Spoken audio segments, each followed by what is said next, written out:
Hello and welcome back to episode 20 of the Shark Source podcast. I am joined yet again by Shaedon. We've got a great new episode for you today. Now, this episode definitely is not what we expected it would be like when we recorded episode 19. We recorded our last show. It was uploaded on March 15th, and we really thought that things were going to be different. We didn't realize how serious the coronavirus outbreak was. We thought we'd be back in a month, maybe even less than that. So we're just happy to be back. We finally have something to talk about, and we're just hopeful that hockey will return this season.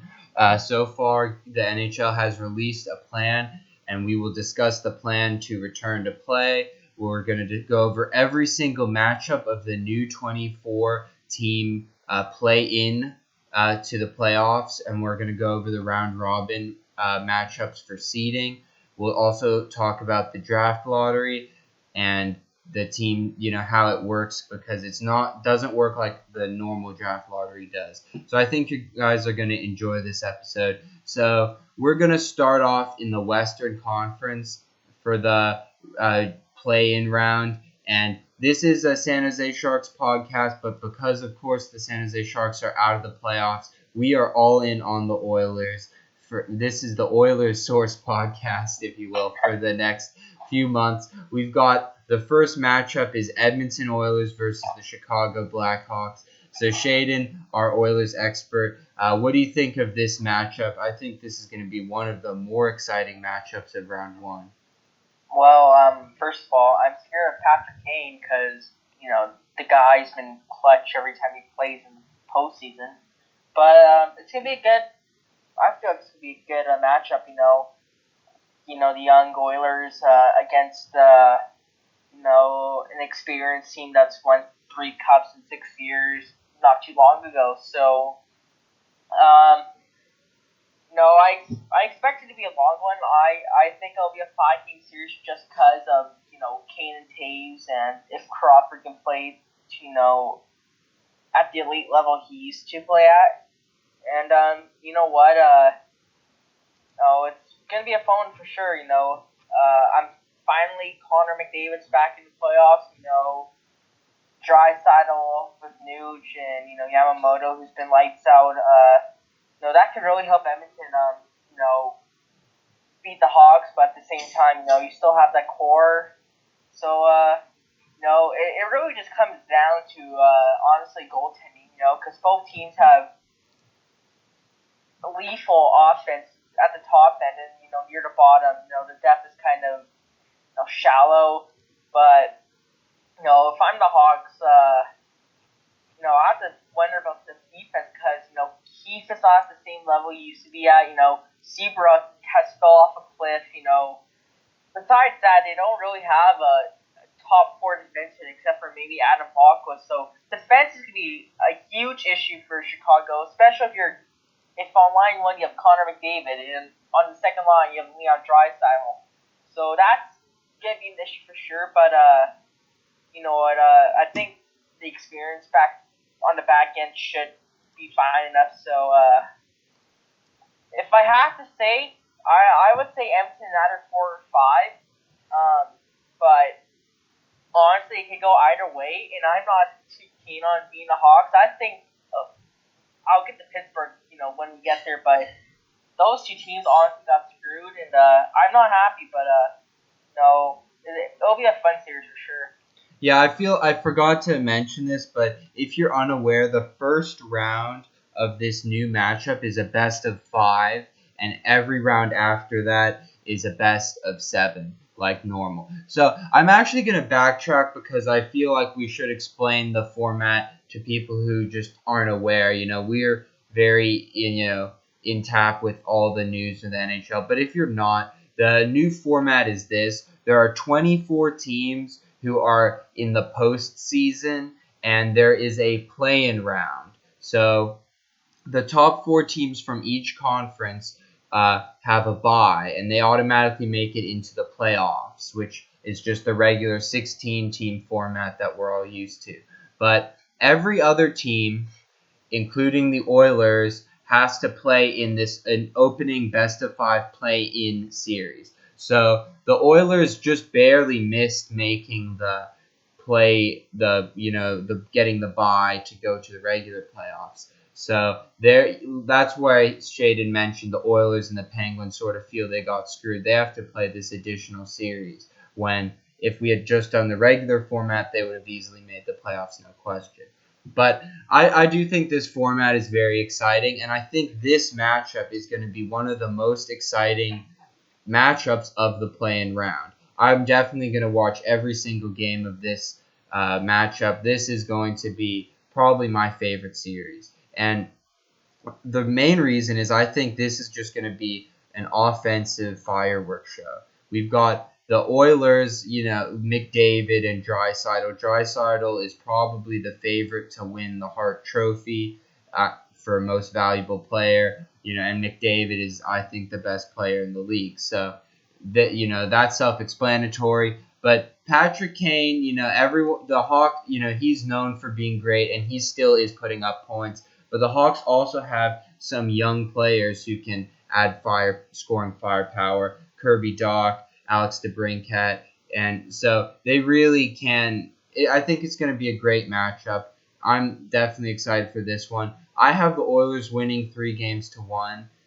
I don't think it's gonna go 5. I think the Oilers are a very good team, and I think they're gonna handle the Blackhawks pretty easily. But I could see the Blackhawks making it difficult for them because the Blackhawks do have that playoff experience, and in a situation like this where it's so chaotic, I mean, we've never seen anything like this sort of play-in format and a break of 2 weeks. That experience could come in handy. So I don't know. It's going to be interesting, but, like you said, I think Blackhawks defense is not going to be able to handle the Oilers offense. So I've got the Oilers winning in 5 here. All right. Next, we are going to talk about the next matchup. This is one that I've basically seen no one create any content about this matchup. And this is another, sort of an underrated matchup. But I think this will be very exciting, a Sun Belt matchup. This is Nashville versus Arizona. So this is a very interesting tale of two teams. One team that's sort of rising. Arizona had a great start to the season and then fell off, but they're rising as in they had no success for a long period of time, and now they are sort of coming into their own. And Nashville was, a lot of people had them going deep into the playoffs this year, and they won the President's Trophy just 2 seasons ago, and they were in the Cup final the year before that. But this year, it didn't look like they were going to make the playoffs, and then they had a late push. So, Shaedon, what's your thoughts on this matchup? This is the one matchup where I honestly can't pick a winner because both these teams were kind of inconsistent for the most part. Like Nashville, besides Roman Yossi, a lot of their players really underachieved, including Matthew Shane, who signed that huge extension. And of course Arizona, made a couple of moves this offseason, acquiring Phil Skrill, but to add more scoring power, and he was disappointing. Arizona, I could see them stealing the series just because how good their goaltending is. When Kemper was out, and Kemper was the best goalie from October to December, no question. Morant stepped in there, played solid. Nashville's goaltending has been pretty rough for the most part. I'm pretty sure the last game, and you can fact check this if you want, but I'm pretty sure the last game Pecorino played, he let in 8 goals, and for the entire season, he just didn't look like himself, and Saros is that up and coming goalie, but do you want him playing a playoff game? So it's basically a battle, two defensive teams, but none of them can really put up offense at this right now. So once again, I think this comes on the goaltending. I think Kemper can still series. Maybe Phil has a lot of playoff experience. Maybe he goes lights out. maybe Hall, his second time in the playoffs, he tries to spark something. But if Nashville wants a chance to win this, their top four teams step it up. It can't be Phil Forsberg all the time. So players like Duchesne, Johansson, Kyle Turris, Arvidsson, Yarncrow, those type of guys need to step up if Nashville wants to beat Arizona. But I don't know. I just think Kemper's a good goaltender, and I think with the system Taka plays, I see Arizona winning this in 5 games. This series is the tale of two teams with massively underperforming players. Nashville, you mentioned Matt Duchesne. He's got 42 points in 66 games, but only 13 of them are goals. I mean, Nashville just signed this guy in the offseason. They moved PK Subban, which looks like that was a very smart move, but Duchesne has not been as advertised. And that's a disaster for them because they already have the contract of Ryan Johansson, who after the 2017 Cup run was supposed to be an elite player. Both him and Duchesne are being paid $8 million per year. Duchesne is 2 years older, but he's getting paid an extra year after Johansson. And both of them are expected to contribute for this team. And yet they're not playing like $8 million per year players. They're just not. Johansson has 14 goals and 22 assists for 36 points. He's not playing like he needs to. Both of these players need to step up and contribute. And another player I want to point out for Nashville is Mikael Granlund. I remember last year at the deadline, everyone got on Minnesota's case. They said, oh, you traded Granlund for Fiala. That was a terrible move.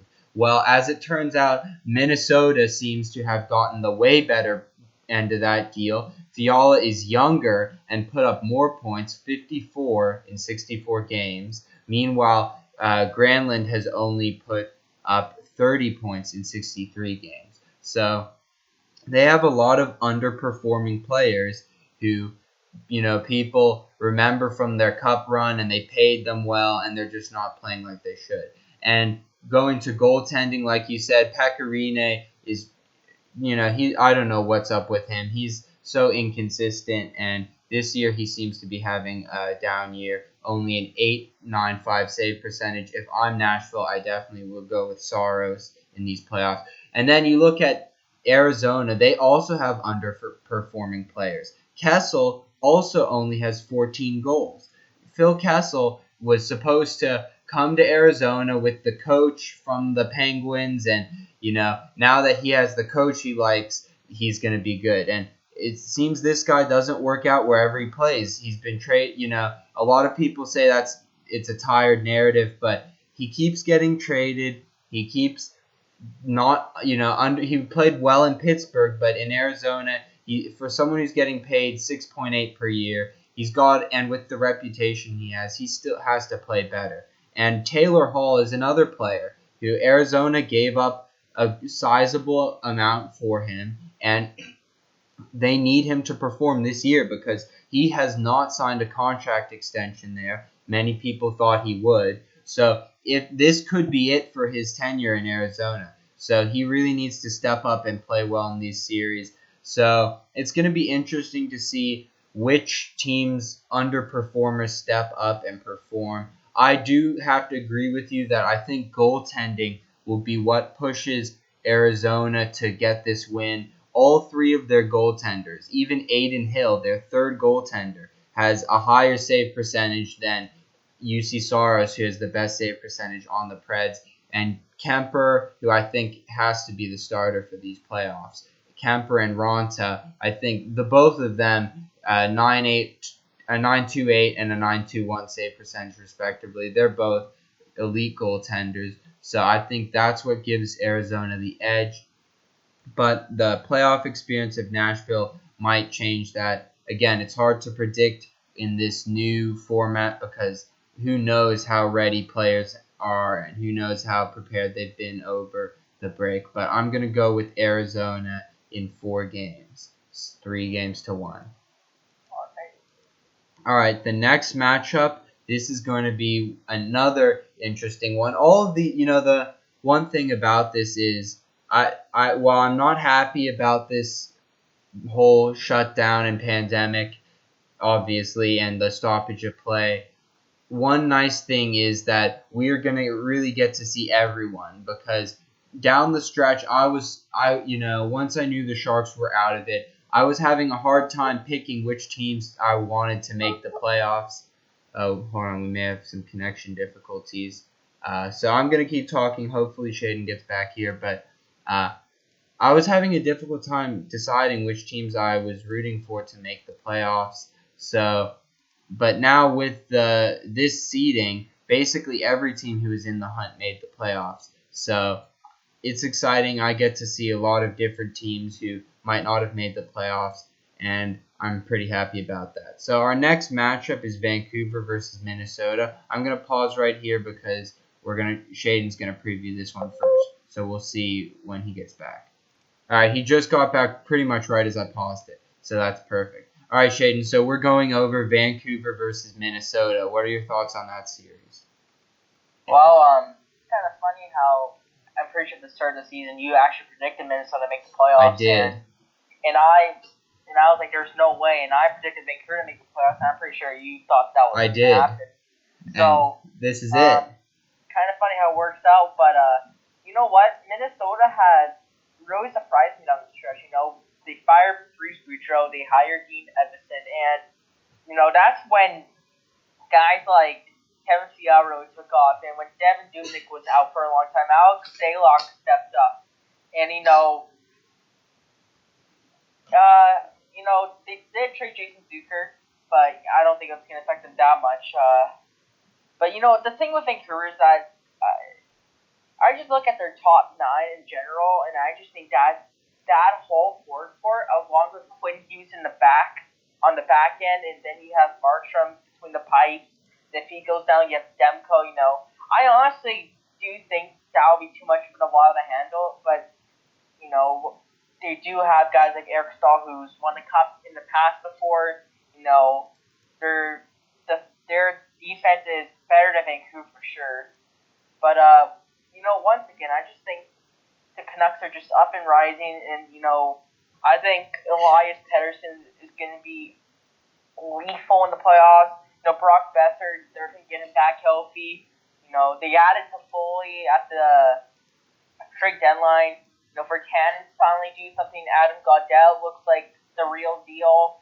And Quinn Hughes, he's going to be a Calder finalist, probably with Cale Makar, and depending who you ask, could be Adam Fox or Dominic Leaf. But, I just think the Canucks just steamroll against the Wild. I think it's a 3-game sweep just because, I think Vancouver has one of the best forward cores in the league, and it's only going to get better as they drafted Podkolzin, a couple seasons ago, and they have Hoglander coming up. So, I don't think the Wild. I think the Wild are going to give a fight, but I just see the Canucks sweeping them. I've been very biased because I like Minnesota, and I did legitimately think they were going to make the playoffs at the start of the year, and I believed in them all the way down, and I think they are going to be competitive, but just looking at the rosters, I think it's pretty much impossible to give Minnesota the win here. I mean, if you look at Vancouver, one of the most underrated moves they made was getting JT Miller. Leads the team in points. I would have never predicted he would lead the team in points. He almost doubled, or not almost doubled, I guess, but last season he had 47 points in 75 games. This season in only 69 games, he has 72 points. So he really, and that's going from Tampa to Vancouver. So he really has upped his game here, and like you said, playoff Pettersson is going to be huge. They have 4 players who are either ahead of Minnesota's top point player, Fiala, or are one behind. Quinn Hughes, like you said, just an elite defenseman. Every team that didn't draft him has to be furious with themselves because he was one of, from that draft, I'm trying to think of. I don't think there are many better players picked in that draft. Maybe Ahead. Dolene or Yeah, I think I probably would have still taken Dolene because I think he has better potential. But other than him, like Quinn Hughes is, I mean, is so elite. So that was a great pick for them. And I just think they're way deeper. And critically, I think they're better in goal. I think this offseason, and we'll talk about this more probably whenever free agency is, but Jacob Markstrom, he's the guy. I think Vancouver has to sign him. Forget all this nonsense about Thatcher Demko. He's inconsistent. He's not nearly as good as Markstrom. I say forget him. Markstrom has to be the guy. I think they should pay him, and I think he's going to come up huge for them in the playoffs. I love my guy Alex Stalock, but I just don't think he's matches up well. I have Vancouver winning in 4 games. I definitely think Minnesota will get at least 1 game, but I think Vancouver wins this matchup and moves on. On the Markstrom thing, it's going to be a huge thing because, after next season, whenever it is, there's the rumors, of it at the end of November, sometime December, maybe even January, but, it's a huge thing to get Markstrom signed because teams really need to start planning for the expansion draft, which is only a year away. Like, time literally really goes fast. Like, literally 1 year ago, the Blues won the Cup. So, the teams need to look ahead to when Seattle comes in and, they really have to pick between Demko and Markstrom. And I agree. I think Markstrom's the guy. But at the same time, do you really want to let a young goaltender go to a divisional rival? So I'd probably watch on the connection to see what they do with Markstrom. Maybe they deal Demko in the off season for for some defense because that's what they need. So that's going to be something to watch out for sure. The one thing I will say is that Markstrom is only 30 years. I mean, is not only 30 years old. He is 30 years old. And Demko is significantly younger. He's 24. So that's something to consider. I mean, I'm not quite sure what to do. Hold on, I just want to check something. Is Markstrom currently injured? I can't. It's been so long since the season, but he's listed on LTIR on Cap Friendly, so I just want to make sure. I think he was, but I think will he be back for the playoffs? Because that's what they said, yeah. Okay, because that would change things with my prediction. But yeah, that's one thing they should consider is age. Demko's only 24, so Markstrom is 30. And it took Markstrom pretty much until this year to become a really elite goalie. A lot of people, including me, gave up on him. So something to consider. I think these playoffs will really, how he does, will really determine whether or not they pay him. Okay, so with that, we're going to our last matchup of the qualifying round in the Western Conference. This is one that I'm sure all the folks at Sportsnet are thrilled about. The all-Canadian matchup, which I believe is the first one we've had since when's the last 2015? Is that correct? I think it's the first. I think so. There's a couple of 2015. Yeah. Sure. So this is the first time since then. So that Winnipeg versus Calgary, these were two teams that were both going to miss the playoffs barely if we had done only 16 teams and based it on point percentage. Now they're going to play each other. This is sort of an underrated rivalry because it gets overshadowed by the Battle of Alberta and then the Flames rivalry with the Canucks, which is older since the new franchise of the Jets wasn't around until recently. But I think this will be a very exciting game. These two faced off in the Heritage Classic at Mosaic Stadium earlier this year. So we should have an interesting one. Shaedon, what are your thoughts on this matchup? For starters, I would want Winnipeg to win because I hate Calgary. Me too. But if I'm Calgary, I'd kind of be concerned about goaltending. David Riddick has, and I'm not saying this because out of bias, because I watch every Flames because it's on, you know, every other day. So, their goaltending's really inconsistent. Ritter started out hot, Talbot was cold, and it kind of reversed. And near the end of the season, Ritter came back to form, and Talbot was slumping. So, pick your guy first. So, is it Ritter or Talbot? And with Ritter, once again, no playoff experience, and Talbot did have that one run in 2017, but would you want to play in your backup? And so for the Flames, I have to worry about goaltending because Connor Hellebuyck, in my opinion, is going to win the Vezina. And if there's one goalie that can absolutely steal the series, Hellebuyck can. He's stolen a bunch of games for Winnipeg this season because, they lost 3 enormous pieces on the back end, and they're all right-handed defensemen, which is huge. And that's the thing for Winnipeg too. You have to hope your defense is solid.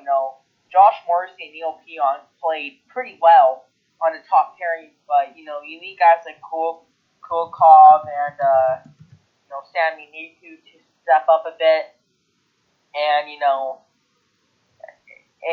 for the Jets, you still have a damn good forward core. Mark Scheifele, you have Laine, Kyle Connors took a huge jump up. You still have Nikolai Ehlers, Blake Wheeler has been around forever.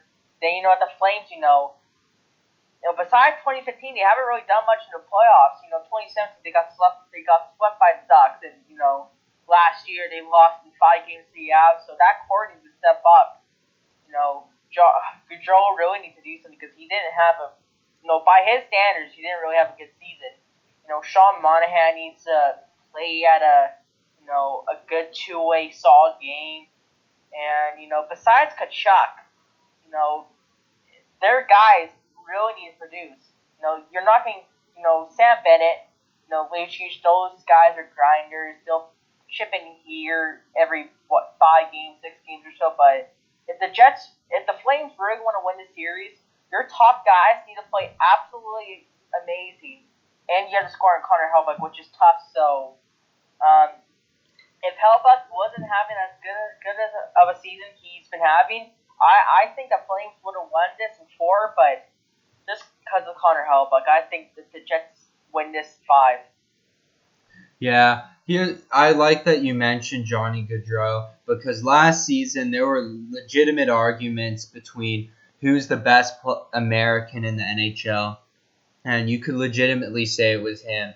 It was between him, Kane, and Matthews. He's out of that conversation now for sure. In 70 games, he has 58 points, so he was on pace for 60-something, maybe 70, something like that. Last season, he had 99.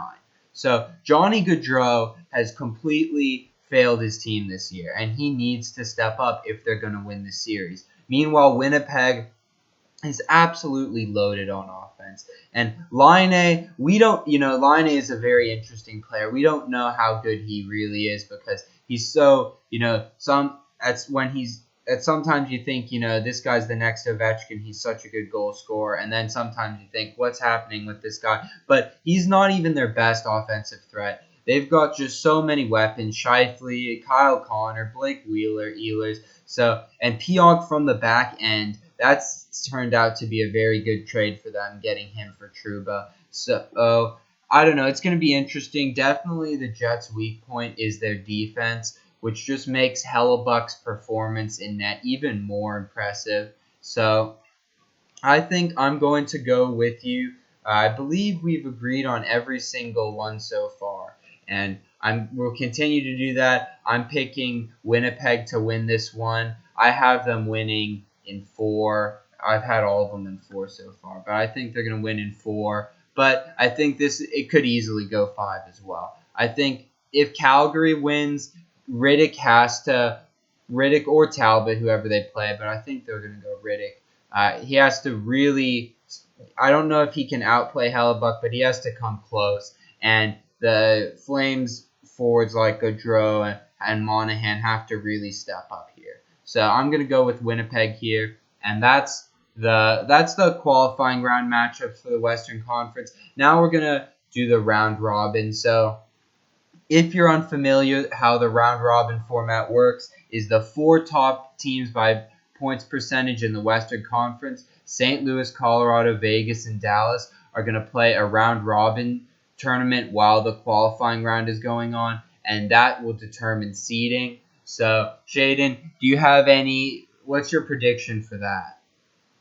Honestly, I think every day kind of changes, but I'm pretty sure I know my for sure guesses. So I think at the top of the seeding, it'll be Colorado. I mean, they're just stacked. Grubauer and Francois is a good goalie duo. Kale McCarr, Sammy Girard, Eric Johnson, and Nikita Zadorov is a very solid top four. And you know what? Yes, Nathan McKinnon, Landeskog, Kadri, Rantanen, Burakovsky, Donskoy. That's a pretty good top six. So I think Colorado gets the first seed. Second, I have Vegas.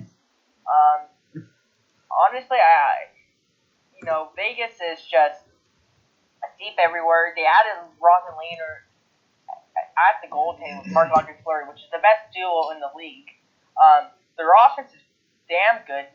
William Karlsson, he hasn't gotten that level, that 40-goal level again, but he's still a solid 50-point guy.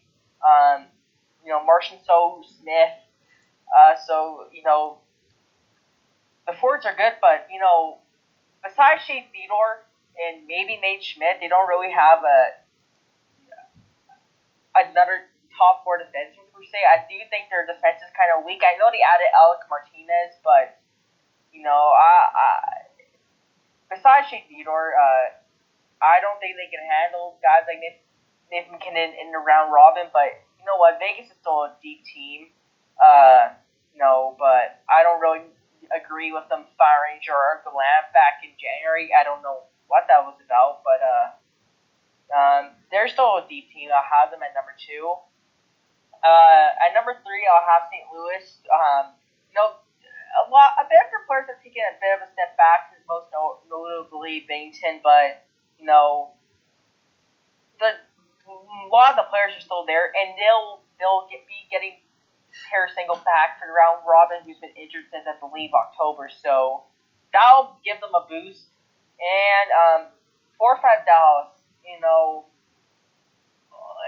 it's kind of similar to Calgary and Nashville, where a lot of their top players disappointed. Jimmy Benn had a very slow start to the year.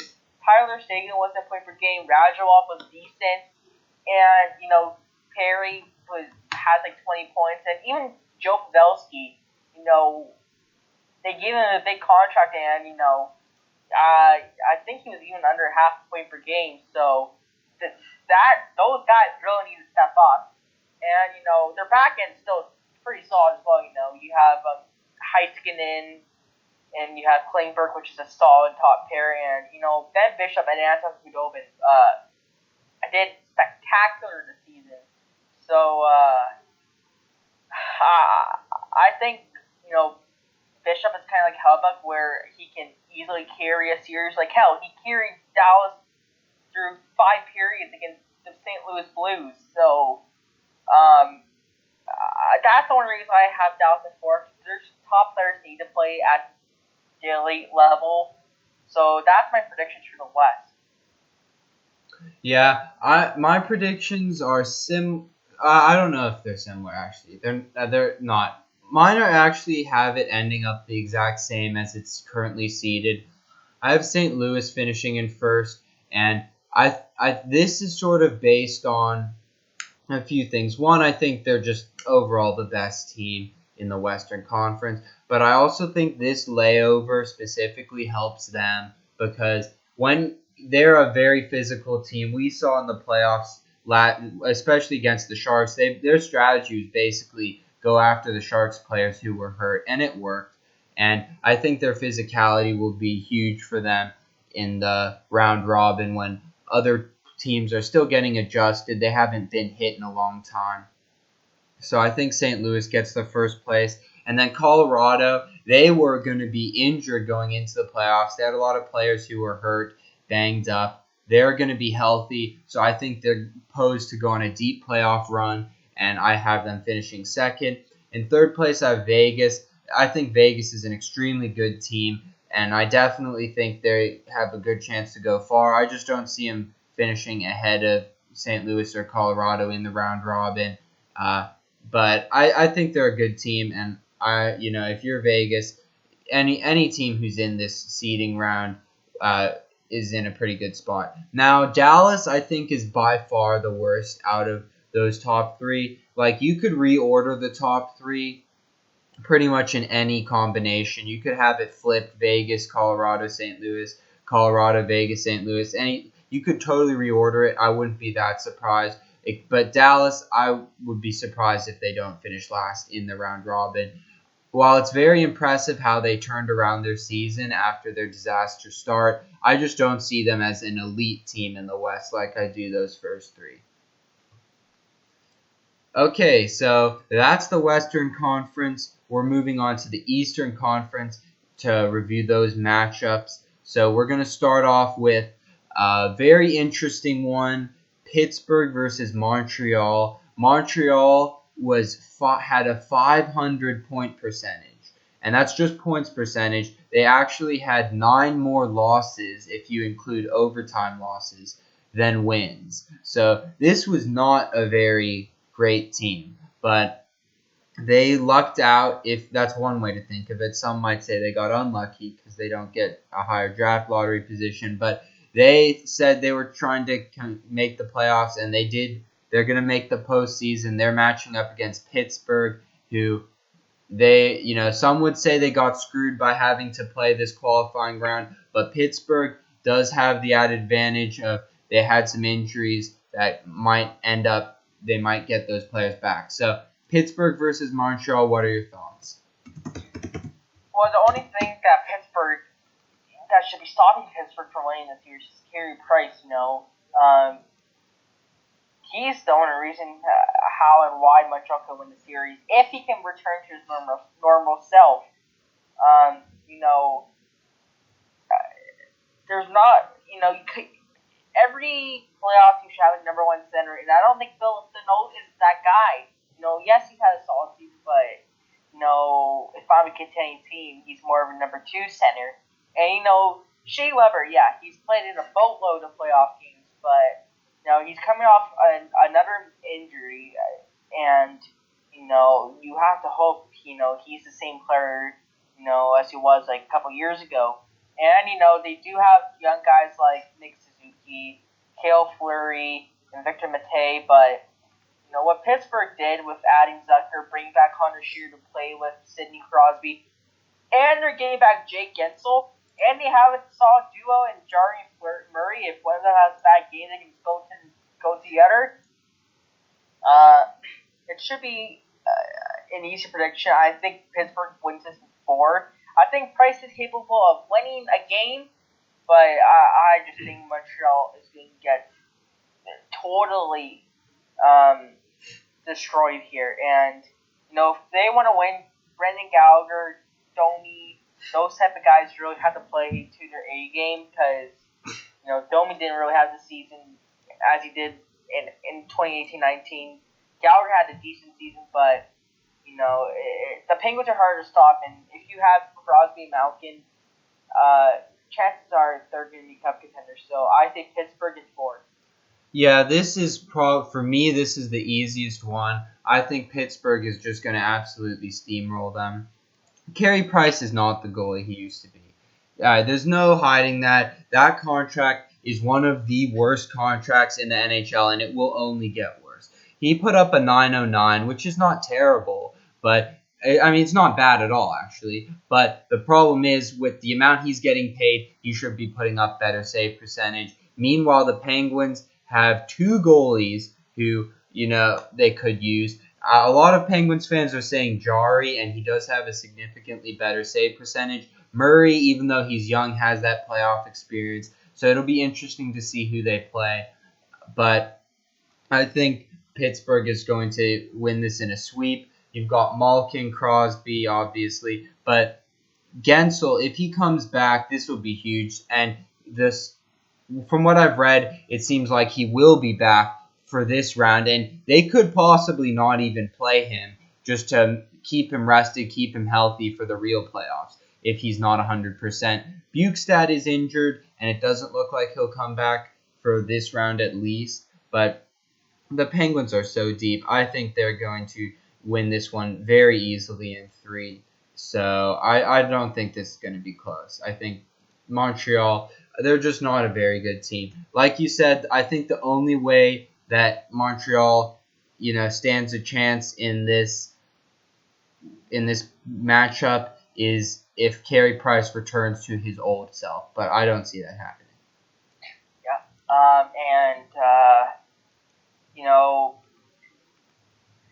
For Montreal, it's kind of a win-win situation. If you make the playoffs, and well, congrats. They've been waiting since 3 years, and Bergevin probably gets to stick around for another year. But if they lose, they get in their high draft pick, and they can just keep on rebuilding. So, some teams actually have it lucky where even if they lose in the qualifying round or whatever you want to call it, they're still going to be in the lottery. So, for Montreal, it's a win-win situation. Yeah, you can look at it that way. I mean, you could also make the argument that even if Montreal does pull off the upset, there's no way they win the cup with this team. So maybe it would be in their best interest to lose so they can continue their rebuild. But, in these playoffs, anything could happen. Really. I mean, everyone says that every year, but this time, really anything could happen.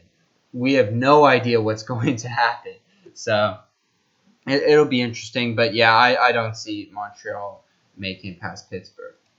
Okay, next matchup, we have Carolina Hurricanes versus New York Rangers. And with one thing I didn't mention earlier, but I think Gary Bettman has to be very happy with how the 24 seeded teams worked out because there's a lot of big market teams. 3 original 6 teams in huge markets. New York Rangers, Montreal Canadiens, and Chicago Blackhawks, who would not have made the playoffs, now get some postseason games. They're going to get a lot of viewership on them. So, and New York Rangers are taking on the Carolina Hurricanes. The Hurricanes went all in at the deadline and picked up Vincent Trocheck.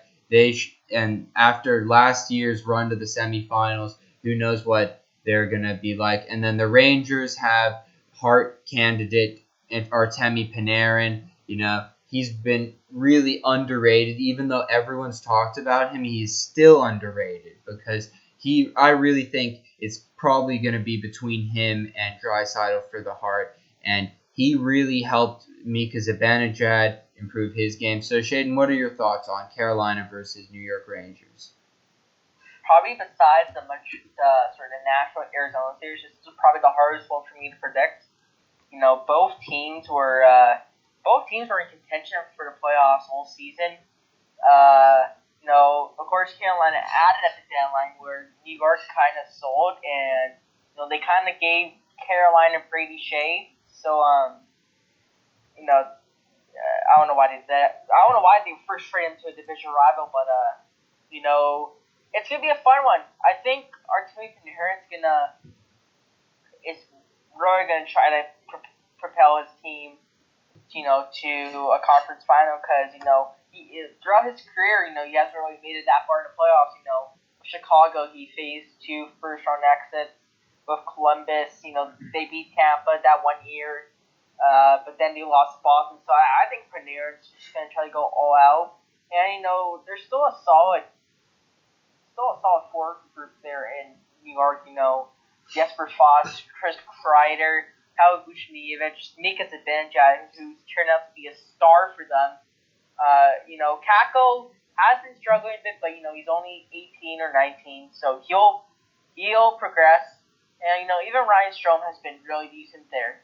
And on the back end, Tony DeAngelo, Adam Fox, have been great in their Fox has been great in his rookie year, and DeAngelo has really excelled offensively. And even though Trouba hasn't really worked out the way they wanted to, he's still a good defenseman. But the key here for Rangers is having 3 NHL goaltenders. realistically, there might not be room for Lundqvist next season, and this might be his real final chance at getting his cup. And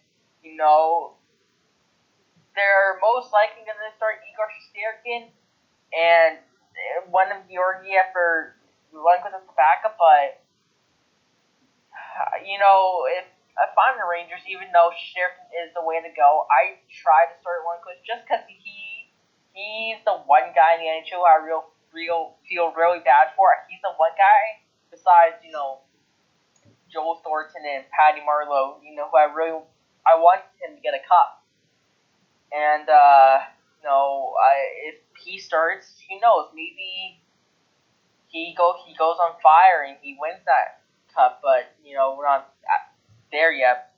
So, but you have to look at Carolina's side too. Last year they just made the conference finals. Aho is 1 year better. Stechakov has really turned it on this season too. Table terrifying was a point per game. Niederreiter did slow down a bit, but shouldn't affect him that much. Martin Nikos was solid in his rookie season. Jordan Staal is a very good third line center.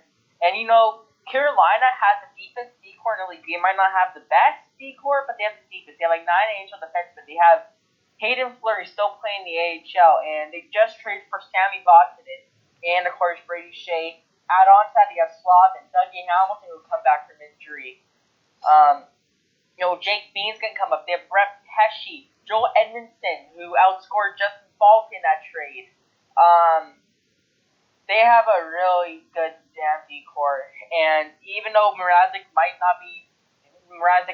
not be the best goalies you want to go with in the playoffs, I think that D-core can be real solid. And, Carolina's forward core is really good, but I don't know who to go for. I can make a case either way. If it's a coin flip for me. So, if I have to say, I'd probably go with Carolina just a bit, but the Rangers can win this series too. So, that's my thought on it. So that's interesting because I'm not the same way. I think while New York will be competitive, I have no problem picking Hurricanes here. I think Carolina is a dark horse cup contender this year. I don't throw around that word lightly. A lot of people do. But I think Carolina is just stacked. Well, I like what you said. They have the deepest D-core. I'll go so far as to say they have the deepest and the most talented D-core in the league. I really don't see the Rangers getting past them. I think their offense is very good. I loved what they did at the deadline, going out and getting Trocheck. And, I just think, and getting Brady Shea from the Rangers is just more, it's just icing on the cake. But really, I think their biggest weakness is in goaltending. I don't know who they start. I mean, I guess Mrazek has been their starter all season. He's only got a .905. Reimer does have a better save percentage in 25 games, but, it's hard to say if he's better because he's played against weaker teams. So I guess I'd go with Mrazek, but I think that's definitely their weakest area for this series. And the Rangers, meanwhile, have 3 good goalies. I think if the Rangers win this series, they are going to have a combination of Panarin and Zibanejad playing lights out, and their D stepping up, and an elite performance by a goaltender. I think if you're the Rangers, there's no question Shesterkin is the guy now and for a long time. I think they're going to keep around Georgiev if they can. They might eventually lose him to Seattle, but Lundqvist is gone after this season. I don't think there's any way you can have 3 goaltenders on your team. And why would they want to keep Lundqvist around? He's older. I would say he's about as talented as Georgiev. He's not as good as Shesterkin. So I don't think there's any chance Lundqvist plays a game with the Rangers next season. I do see what you said, that they might start Lundqvist in this series, and I could see it happening. I think they're going to go with Shesterkin to start, and then if he falters, maybe if they are have one game away from elimination. Maybe they'll go back to the King Henrik, but I think his days as a Ranger are over after this season. And I think this whole series, while the Rangers do have some very nice players at offense, I just don't see them standing any chance against the Hurricanes. I think Hurricanes are going to win in 4. But I think the Hurricanes are going to quite easily win this one. Just on the Henrik Lundqvist thing, do you think he would sign cheap with a contender? Well, he's under contract. Oh yeah. So he's not that'll be the only difficult part about moving him is because he has a no movement clause. Now, I'm sure he will waive it because the Rangers will basically tell him, you're not going to play for us. We have 2 better goalies who are being paid less than $1 million, so we're just not going to play you. And he's going to waive his no movement clause. He's 38. He has after this season. He has 1 year left on his deal. $8.5 million. We'll get into where he might go in a later episode, but I'm sure he would waive his no movement clause. Maybe if he plays hardball, he'll only waive it if he goes to a contender. But I still think he's got some good hockey left in him. I do think he could still win a cup. I do think it's possible, and I think there are contending teams who might be willing to take on that cap hit.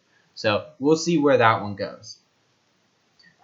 Okay, moving on to the next playoff series. This is one that I am personally very excited for. If you haven't heard before, I think I've mentioned this on some previous podcasts, but when I was younger, I was a Florida Panthers fan. That was my team. I liked the Sharks, but the Panthers were my number 1 team.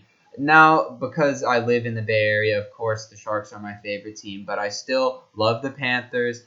Even though we are supporting the Oilers in the playoffs because of Shaedon, we got to support it for the show. The Panthers are definitely my Eastern Conference team in this, and this is a series I'm so excited for because it's the revenge of Trocheck. Trocheck was tripped. You heard it here. The Panthers got absolutely screwed over when they played the Islanders in 2016. Vincent Trocheck, if you don't know this, Vincent Trocheck about to score the empty netter that's going to seal Game 6. He gets tripped. Islanders go the other way, tie it up, win in overtime. And that was just one of the biggest mess-ups by officiating in the NHL history. So I'm very excited. I hope the Panthers can get their revenge on the Islanders. I'll give you what I think is going to happen later. But Shaedon, what are your thoughts on this series, Islanders versus Panthers? Well, speaking about Trocheck, he's not even on the team anymore. Yeah. So, and that was obviously, I'm gonna say, one of the worst officiating calls because within the last 3 years, there's been so many other cases. I think the hand pass is probably the worst one. The Sharks hand pass. I think that's the worst one. And I have an experience on my own that I won't say. Yeah, no, that was a good call. Okay, but whatever. Either way, honestly, the first thing I'm going to call for the Panthers is Sergei Bobrovsky. He better play well because his season was garbage. He gets paid $10 million a season, and he had around the 3 goals against average and the .900 save percentage. He's getting a lot of money, and he's playing not that very well.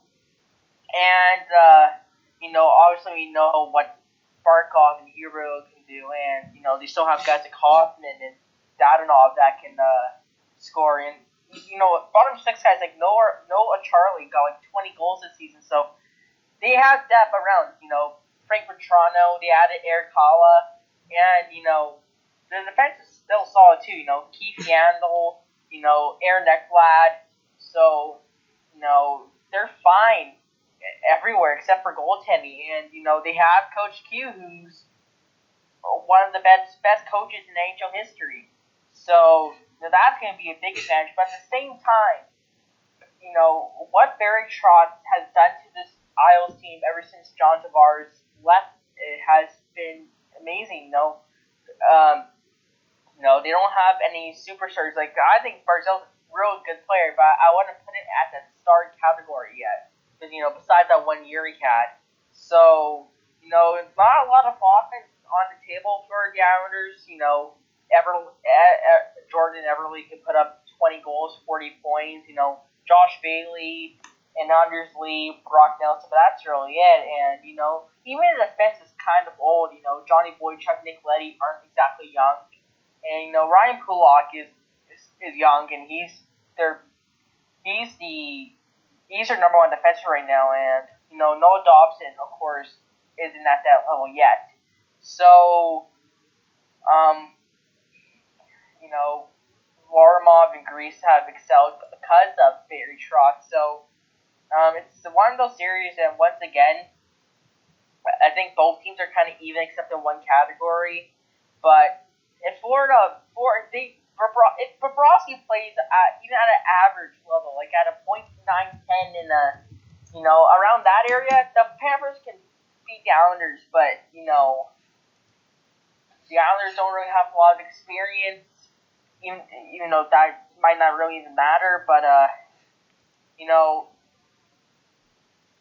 think the Panthers could win the series if once again Bobrovsky plays well. But at the same time, Barry Trotz has a really good defensive system, and I think this goes 5 games. And I don't know. I say the Isles win this in 5, but just barely.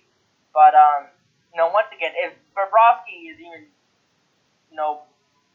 better, like a bit better than what he showed in the season, I think my prediction would change. So this is going to be a really interesting one because it really all comes down to Bobrovsky, I think. The Panthers, no question, are better offensively. Huberdeau and Barkov are elite. Hoffman is playing for a contract. He hasn't re-signed. He's elite.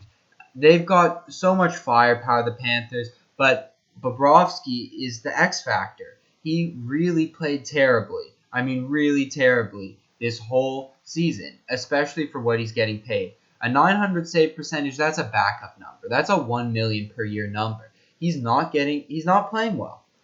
And the Islanders have 2 goalies who are both very capable. Greiss gave the Panthers hell in the 2016 season playoff series, and Varlamov is very good as well. The Islanders. I'm gonna give them the edge. I've got Islanders winning in 5 because I think their defensive system. I love Barry Trotz and his coaching system that they do.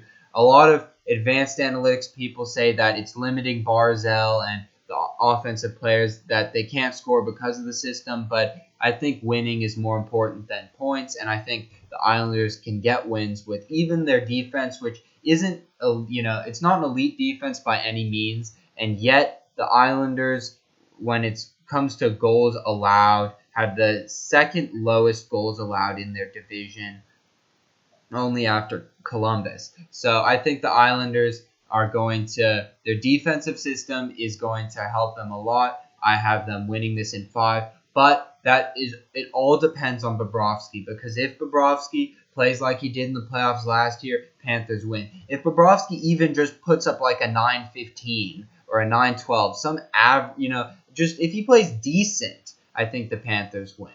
But if he plays the way he's played all season, I think the Islanders get the win here. Okay, one last series in the Eastern Conference. We have the Toronto Maple Leafs versus the Columbus Blue Jackets. I don't know what to say about this series or how to introduce it, because this is so exciting for me because I'm sick of seeing the Leafs play Boston. I want to know how good the Leafs really are, because it's so hard to tell. The last 2 years they've played Boston, and Boston made it to the Cup one year and lost to Tampa the other. So it's hard to tell how good the Leafs really are. And it's time to find out, are they contenders or pretenders? So this is the series we'll do that. Shaedon, what are your thoughts? Leafs versus Blue Jackets. I agree with you on the Leafs Bruins thing, where we kind of need to see the Leafs play someone else to really determine how good they are. Because 2017 when they faced Washington, they were still a young team. It was Marner's rookie year. It was Niedermayer's rookie year. Matthews' rookie year. So, it's understandable why they lost that series. Boston, first year lost to Tampa, and 2018 lost to Tampa, 2019 they won the cup, but I don't think that would have happened if Tampa didn't get swept. Let's be honest. Honestly, if Tampa didn't get swept, that would have been a St. Louis Tampa Bay series probably. But it's refreshing to see Toronto play someone else, but it's not like the Jackets are an easy task because John Tortorella, kind of similar to Barry Trotz, has reshaped this team. They lost Duchesne, they lost Bobrovsky, which might not be a big loss depending how you look on it. They lost Dzingel, they lost Adam McQuaid, and they lost a Hart Trophy nominee in Artemi Panarin. But after injury this season, I think at one point they had like 10 major injuries on key guys too. I think at one point it was like Korpisalo, Jones, Atkinson, Foligno, and Dubois were hurt, and they were still winning games. And it's the system Tortorella plays. He loves playing that trap system. That's how they beat Tampa Bay last season. And kind of like Colorado, they're going to be fully healthy now. They're going to have two young goalies in Corpus Howard and Merzlikins. Their defense court is kind of underrated because Seth Jones and Zach Werenski are both 24. And okay, I don't think Seth Jones is 24, but you know what I mean. They're both young defensemen. David Savard's that old, great veteran in that forecourt, even though it's not the greatest. Guys like Dubois, Bjorkstrand, Texier, Atkinson, and Foligno, the captain. Had experience in these playoffs before. At the same time, the Leafs have three superstars in Tavares, Matthews, and Marner.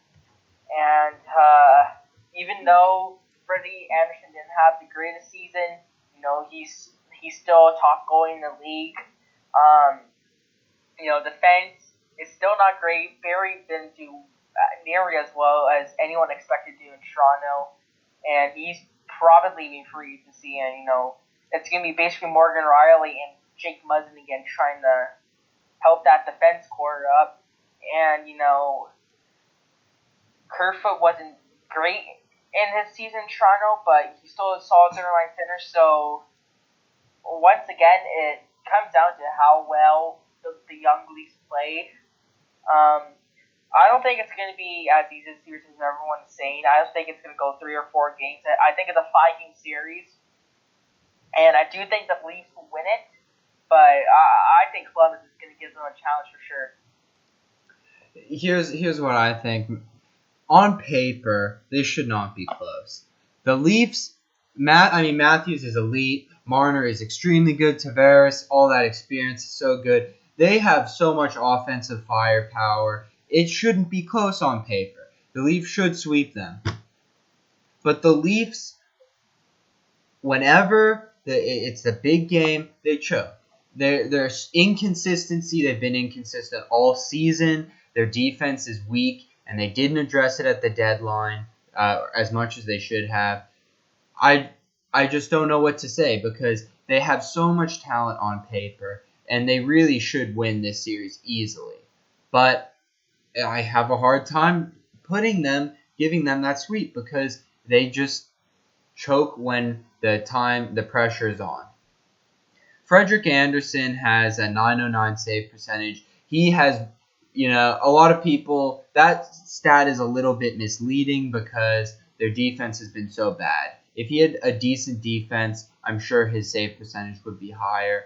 I have the Leafs winning this series in 4, but Columbus could easily win this just because, Tortorella and the system they play. If it stifled Tampa, if they were able to sweep them last time, they can do anything. And I think that this time off really benefits Columbus because I think when you have time off, this is when coaching experience matters because they need someone who will keep the players in line, will keep them mentally focused. I think Tortorella is the guy for that. And in net, I think Elvis is in the building, okay? Forget Korpisalo. He's a good goalie, but you got to let Merzlikins start this. I think Merzlikins is an elite goalie, and they really lucked into him when they lost Bobrovsky. I think he's the guy in net. I definitely think he matches up equally, if not better, against Anderson. but I do have the Leafs winning in 4. So all of our predictions are basically the same. No, exactly the same. I was looking at that. I thought you were going to go with the Panthers when you were talking about that one, but you said the Islanders. So all of them have been the same for the qualifying round, and we picked the top seed for all of them except Winnipeg and Calgary.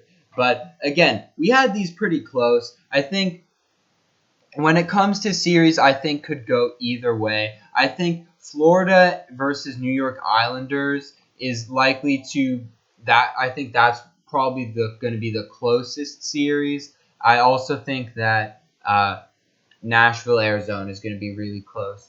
Those are probably like the closest two. But I think that I think all of our predictions. I agree with all of yours. I think they're all pretty reasonable. All right, well, to finish off this podcast because I think we were going to talk about something else, the draft lottery after this. We're going to save that for another episode because we are over an hour already. So we're going to just quickly go over the round robin for seeding for the Eastern Conference. We have Boston, Tampa Bay, Washington, and Philadelphia, who would have thought they would be a top 4 team in their conference. So that'll be interesting. So let's talk about that. Shaedon, what do you have for the round robin Eastern Conference?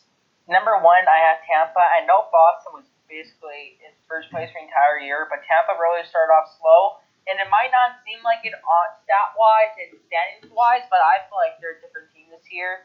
Like, yes, they lost JT Miller, but, I think that John Cooper, whoever he has these guys in line, I think Vasilevsky has to play well because last year in playoffs he wasn't good, but I think this team is hungry. They're pissed off because they got swept last year, and they're a team not to take lightly with. So I have Tampa in the first round. I'm taking the first seed. Yeah. Second seed, I have Boston.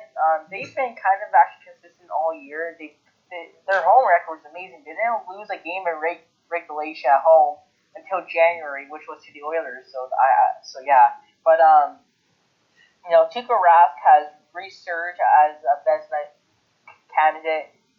He had like a 2.12 goals against average. I think he was phenomenal. And Halak was a really good back when they called upon him.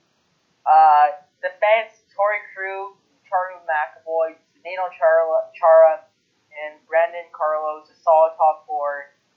Krug's an UFA, so if I'm Boston, I need to try to re-sign him as soon as possible because he's a great offensive defenseman, and I would love to have him on my team. And, Chara has been in the league for 80 years now, so he has all that playoff experience. And you have probably one of the best, probably a top 3 line in hockey in Bergeron, Marchand, and Pastrnak. Then you have like David Krejci. You have Jake DeBrusk. Sorry, we lost our connection for a second, but I think we're good. Okay, we're good. So sorry, Jake DeBrusk. So they have guys like Jake DeBrusk, a top 2 line, top 3 line hockey, Marchand, Bergeron, and Pastrnak.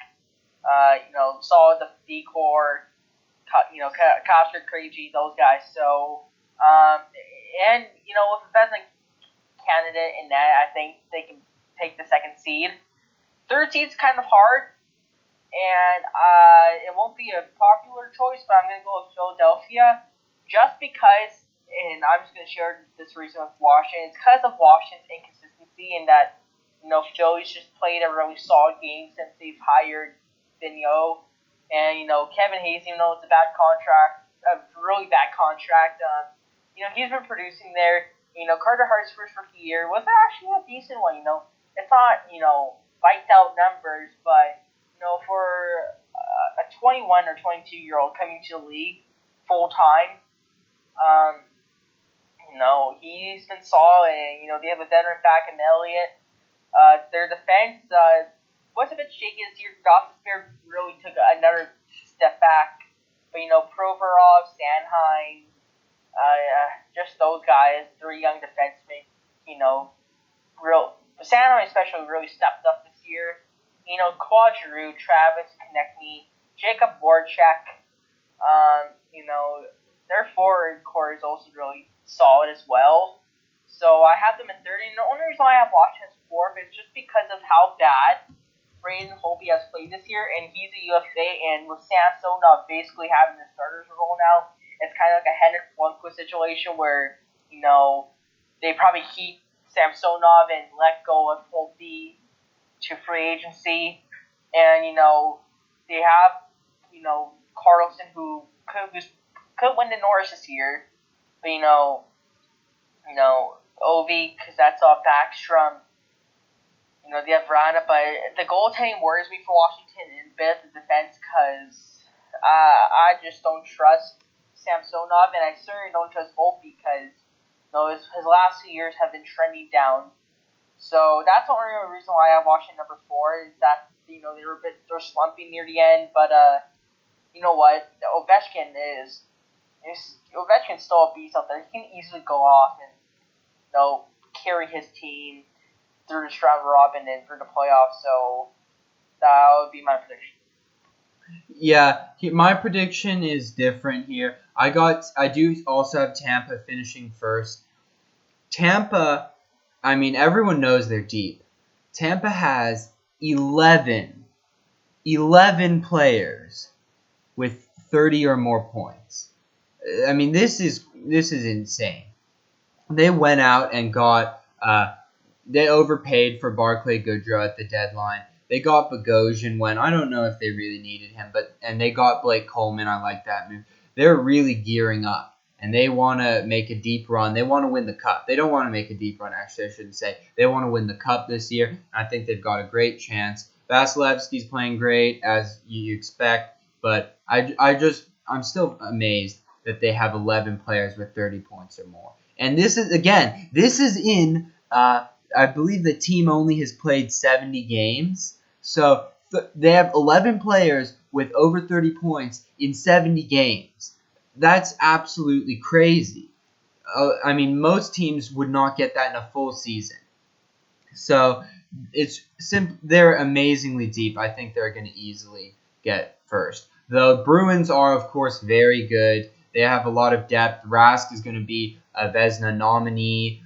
Definitely could win it. I think Hellebuck deserves it, but Rask could easily win the Vezina. And their backup, Halak, is very good too. And again, in the round robin, I could definitely see teams playing their backup goalie for at least one game because they need to rest their starter. In third place, I have Washington. And the reason I'm going Washington here is I just think they're going to step up. I think they're done with their playoff failure. Even if they don't win the cup this year, I don't think they're going to choke in this round. I like that you brought up goaltending because it is so interesting. And I think in this round robin section, I think is when they're going to decide who their goalie for the real playoffs are. So I think they're definitely going to start Samsonov and Holtby and see who does better. This is sort of a similar situation to where they were in 2018, where they went in with Grubauer as the starter because Holtby didn't have a great regular season, and then they went back to Holtby in the playoffs, and he, of course, brought them to the cup where they won. So I think it'll be interesting to see. I think Holtby is going to step up again. I don't really trust Samsonov. I think Holtby's going to step up and play well in these playoffs. I still don't see the Caps re-signing him. Maybe they do, maybe they don't. I'm not sure. But I think at least for these playoffs, Holtby will be the guy. But we're going to find out in those first few games. And then Philadelphia, I think they're such an interesting team because a lot of people, and I believe I was one of them, I don't really remember, sort of criticized them for making these big acquisitions over the offseason when they weren't really a contender. And I have to say that I didn't think they would make the playoffs at the beginning of the season, but they really have impressed everyone. They're not a very deep team. I don't think nearly as deep as Tampa, for example, but they've got Carter Hart in net, who's young and good, and I think they'll finish fourth out of this round robin. I could see them possibly going out in the first round, depending on who they play, but we'll have to see. All right. And I believe that is it. That is it. this is the end of the podcast. I hope you guys enjoyed. We're going to be doing some more podcasts. We're going to talk about the draft lottery, and we're also going to review some of the teams who did not make the playoffs. So keep your eyes out for those in the coming weeks. Again, there's not a lot of content to base our podcast on right now just because of the pandemic. There's no news really, but we'll cover what we can. I think this was a great show. We got to talk about all the matchups. So I hope we can get some hockey soon. We're not really sure when the games will actually start to be played. Probably early August. So it's early June right now, so we still have a while to wait. But stay safe and just hopefully hockey will come back soon. And until then, we'll see you in episode 21.